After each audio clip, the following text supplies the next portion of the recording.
Emily, you're coming home this weekend, right? Are you sending your stuff ahead or bringing everything with you? Oh, sorry, Mom. I totally forgot to tell you. I'm actually not coming home after all. What? So yeah, the move this weekend is canceled. Sorry for the late notice.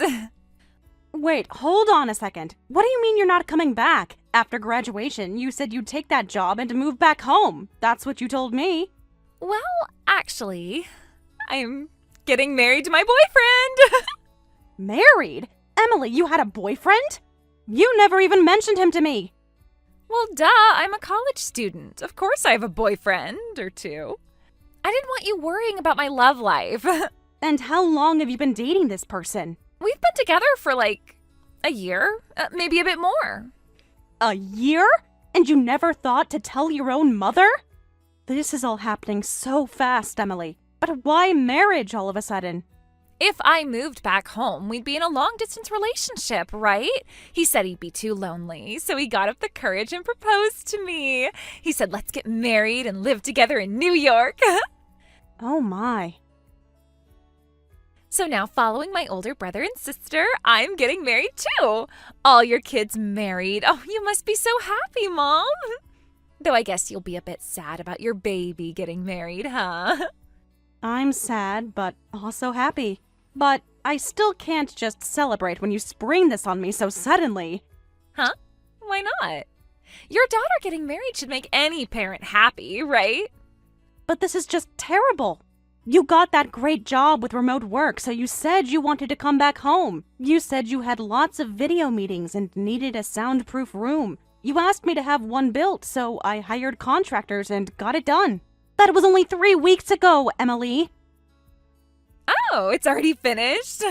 Wow, Mom, you work fast. I had the soundproof room built exactly to your specifications, and it cost quite a bit of money. The acoustic panels, the special door, the ventilation system. It was over $8,000, Emily. And now you're not coming back.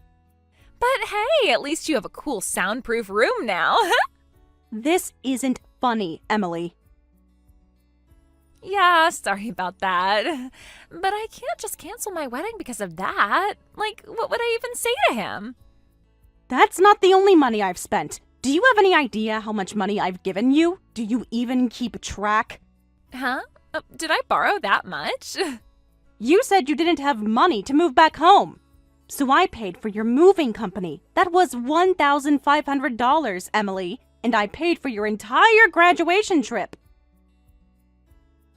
You said you'd be separated from your college friends when you moved back. You were crying about wanting to make one last memory with them, so I paid for it. The beach house rental, the food, the activities. That was another $2,000. Oh yeah, I guess I did borrow money for that too. That trip was amazing though. You should have seen the sunset. I'm glad you had fun with my money, Emily. Money I gave you thinking you were coming home. Marriage is wonderful, and if you've decided not to move back home, that's fine. But in return, you need to pay back all the money I lent you. Every cent of it. What? All of it? Of course. I only gave you that money because I thought you were moving back. If you're breaking your promise, then you need to pay me back properly. But that is so... Don't be so stingy with your own daughter. Plus, I already turned down my job offer. I'm going to be unemployed starting in the spring, so I can't even pay you back. You turned down the job offer?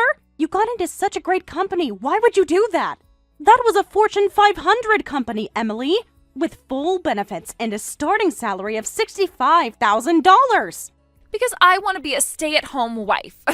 Honestly, I never wanted to work anyway, and he said he'd work hard to support me. Oh no. You said you wanted to work at a prestigious company, so I sent you to college. Do you know how much your tuition was? I mean, I did graduate, so the education wasn't wasted. Emily, I don't even know what to say. Oh, I just thought of something great. Mom, let's call it even if you pay for my wedding. What? Actually, we're not planning to have a wedding. He's starting his career this spring too, so we don't have the money and have to give up on it.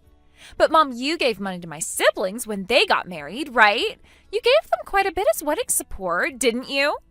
Well, yes. I gave them each $20,000 as a combination of support and wedding gift. That was your father's dying wish.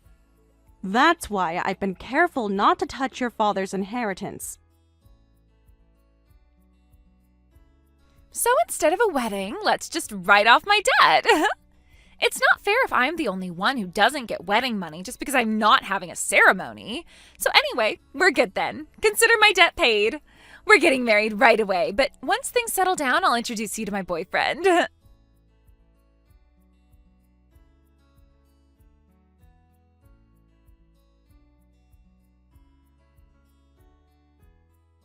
It's been a while, Laura. David told me about Emily's marriage. Congratulations. Thank you so much for reaching out, Sarah, but I was really shocked by this sudden marriage. I still can't quite believe it's real. Getting married right after college graduation. And she's staying in New York after all, right? I heard she's not moving back home. That's right. Emily just decided to get married and turned down her job offer without asking anyone, without even telling me she had a boyfriend. I built that soundproof room for her remote work, and now it's a waste of money. I wonder if I spoiled her too much as the youngest. You were just being a loving mother. That's nothing to feel guilty about. I suppose. But I can't help feeling like I enabled her selfishness.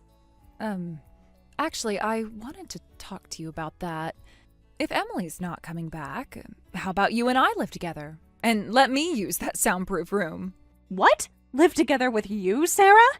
And just the two of us? What do you mean? Actually, David has a transfer opportunity to Alaska. It came up pretty suddenly last week, but I don't want to quit my current job. I've worked really hard to get where I am at the company, so we decided David should go alone for the transfer. A transfer to Alaska is so far. You two would be separated for how long? They're saying 18 months, possibly 2 years. Oh my, that's quite a long time. But couldn't you go with him if you work remotely? Remote work means you can work from anywhere. The thing is, I sometimes have to go into the main office. Most of my work can be done remotely, probably 80% of it to be honest. But they require me to come in for client meetings and company meetings, usually 2 to 3 times a month. Coming back from Alaska each time for that would be too much hassle. That does sound inconvenient. It would cost so much money and time. The flights alone would be... Exactly. We calculated it would be over $1,000 per trip. And then there's the time, a full day of travel each way. So I want to stay in state, but our current apartment is a bit too noisy. When I try to work remotely from home, I often can't concentrate. The neighbors upstairs are really loud, and there's a family next door with 3 young children. Now that you mention it, there's been a lot of construction near your place lately. I heard they started a new urban development project. Your neighborhood is really changing. Yes, they're building a new shopping complex right across the street. The construction noise starts at 7 a.m. every day. So please, let me live with you. Let me use the soundproof room you built for remote work. That's fine with me, but are you sure about living with your mother-in-law? Usually daughters-in-law don't like that kind of thing. I don't want you to feel obligated. Honestly, I am a bit anxious. I mean, I'd be lying if I said I wasn't nervous. Living together will probably be challenging at times. We might have different schedules, different habits. But maybe it will work out great, right? You never know until you try. And I've always gotten along well with you.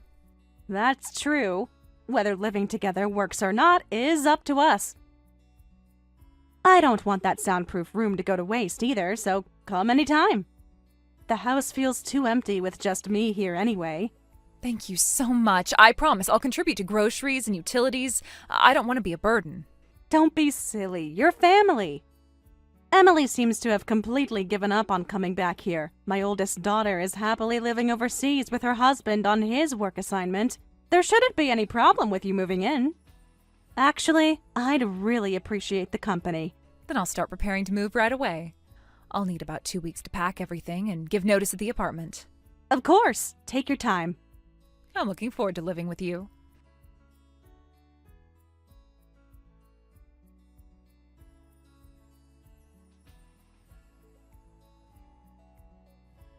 Mom, I'm coming home this time. Make sure my room is nice and clean. What? You're coming home? I thought you were settled in New York. Actually, I'm pregnant. Can you believe it? I'm gonna be a mom, so I'm thinking of coming home for the birth. You're already pregnant? I haven't even met Emily's husband yet. When did this happen? Well, we've been married for a few months now. These things happen. Well, that can't be helped. He's a new employee and busy every day. He works like 60 hours a week sometimes. I want him to come visit too, but he just doesn't have time. He's so busy, but you still got pregnant. Are you two going to be okay? With a baby and those work hours? We're fine. Because I have you, Mom. When something happens, you always help me like you always do. That's what moms are for, right? Huh? Anyway, I'm coming home for the birth, so I need your help. It's my first pregnancy, and I'm really anxious, so I want you by my side. I'm already getting morning sickness and everything. I see. I'd like to help you if I can. But sorry, having you come home for the birth is going to be difficult. Sarah and I are living together at the house now. What? Living together? Since when? Why didn't anyone tell me? David got transferred to Alaska, so I started living with Sarah, who stayed behind. This was a few months ago. I thought David would have mentioned it to you. He might have. I don't really check his messages that often. Really? She works remotely, so I'm letting her use the soundproof room I built. If you came home, it would be noisy and she'd have to be careful around you. She has important client calls throughout the day. Plus, Sarah is already using your room freely. She turned it into a nice little reading nook, so please don't come back here. No way, that's impossible. I've already decided I'm coming home for the birth. I've been planning this in my head for weeks. Just kick Sarah out. She can find somewhere else to live. What? I can't just kick her out, Emily. Sure you can. I need mom's support, you know. Are you really going to abandon your own daughter? Your pregnant daughter who needs you? A daughter-in-law is just an outsider anyway. Why should I have to put up with things because of her? Even if you say that, I can't just jerk Sarah around. She's been living here for months now. I know. How about I visit you regularly? I'll stay at your place on weekends when I'm off work. That's impossible. Our apartment is tiny. Even if you're at the house every weekend, it'll make him uncomfortable.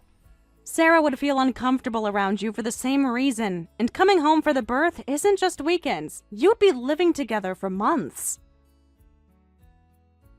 Think about Sarah's feelings as much as you're thinking about his. Huh? Why should I care about her feelings? I don't care about some outsider sister-in-law. This is about me and my baby. Anyway, I am definitely coming home for the birth. Get the room ready before I come back. I'll need the crib set up and some baby supplies ready. Mom, you've always listened to me, the baby of the family. Fine. That's my mom. See, I knew you'd come through. I'll be coming back home next month then. Got it. Next month. I'll have the room ready just like you want. But don't you dare ask for anything more. I'm tired of being pushed around by you. Being pushed around by your kids is what makes parents happy. But I'm an adult now, so I guess I should graduate from being a spoiled youngest child. See you next month.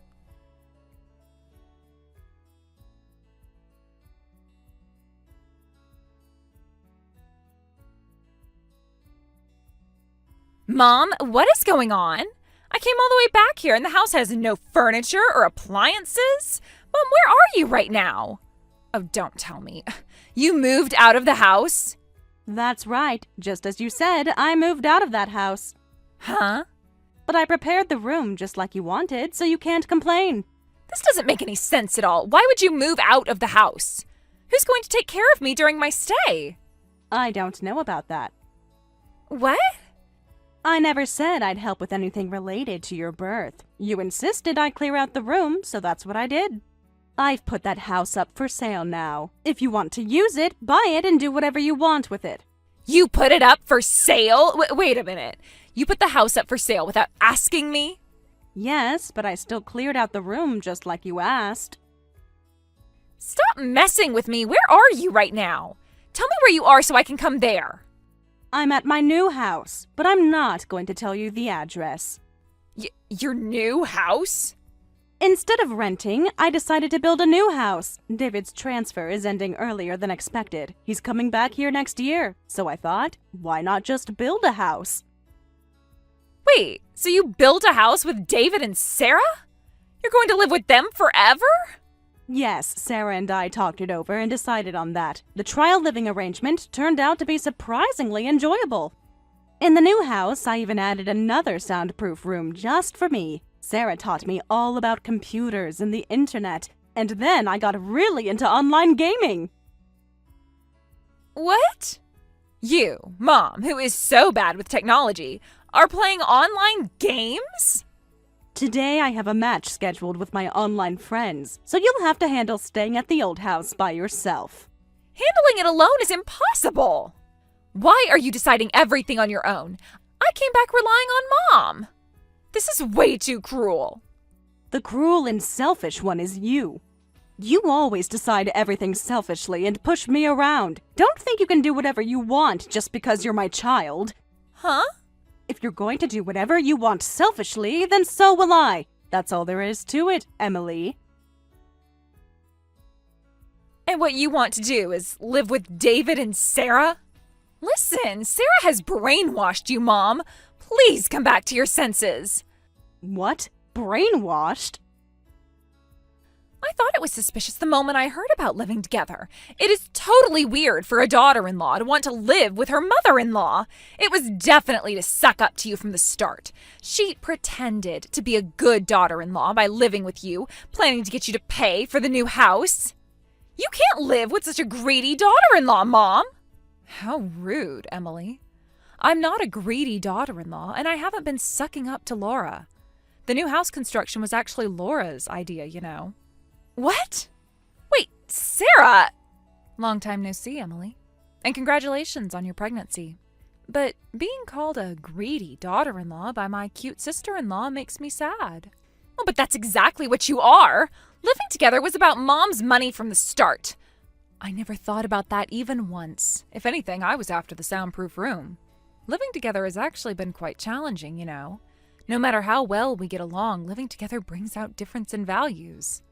We've had several conflicts. Really? But we talked things through positively and improved. We both worked together to make living together enjoyable. Actually, when I heard about you coming home for the birth, I immediately tried to move out. But Laura stopped me. She confided that she was tired of being pushed around by you. She tearfully asked me to build a new house and live with them. What? And David's transfer is ending soon, and he's coming back. The three of us talked it over and decided on this. Just so you know, David and I paid the entire construction cost of the new house. We haven't let Laura pay a single penny. What? Seriously? Well, it's my thanks for accepting the sudden request to live together. She supported me so I could work comfortably during our time living together. It would be too shameless to make someone like that pay money. Oh, wait, sorry. Someone who can't recognize their own shamelessness wouldn't understand this. What did you say? Whether it's family or supposedly just an outsider daughter-in-law, when someone is kind to you, you don't forget to be grateful. When someone does things for you, you do things for them in return. That's basic human decency. You just leech off your family status without contributing anything. I don't want to hear criticism from someone like you, Emily. How dare you? You're just a daughter-in-law. Don't get cocky. Well, because I'm cocky, don't come to our house. What? Well, since we paid for everything, the new house is registered in David and my name. In other words, we basically have decision-making power. And we've decided together that you're not allowed to set foot in our house. You're lying! Even David is saying that? You've been spoiled as the youngest and say whatever selfish thing you want. Laura indulged you because you're her youngest, but David and your older sister have apparently been fed up with you for a long time. They said, just the minimum baby gift. We don't want to do anything else. No way. So anyway, good luck handling everything yourself. David is still on his transfer in Alaska, and I have work. Laura's busy enjoying her own time, too. Buy that big house before it goes to someone else and prepare for the birth.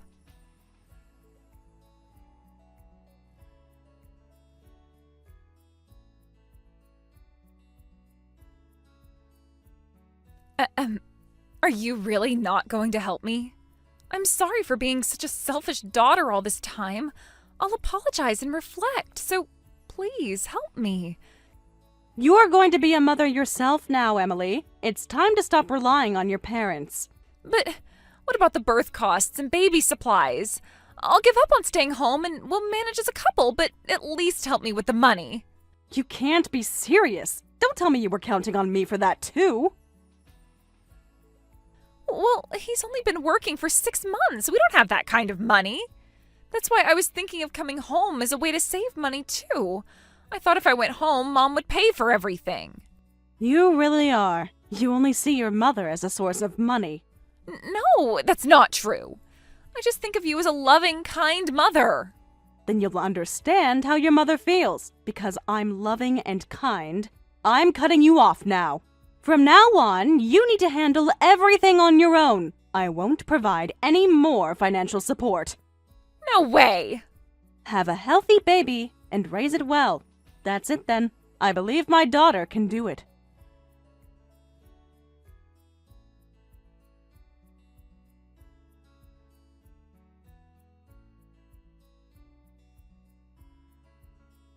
After that, Emily safely gave birth to a healthy baby. However, between birth costs and baby supplies, their monthly budget was in the red. Even if I wouldn't help, she could have asked her husband's family for a little support.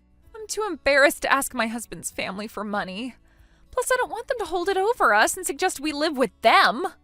She desperately hides the fact that they're struggling financially. Eventually, Emily started doing remote freelance work to make ends meet. Once the baby can go to daycare, she plans to give up being a stay-at-home mom and get a job. Thank you for watching all the way until the end. If you felt good after watching this video, please like the video. If not, please leave a comment and give us your feedback. Also, don't forget to subscribe. Your comments and likes help this channel grow. We hope you enjoy our other stories as well.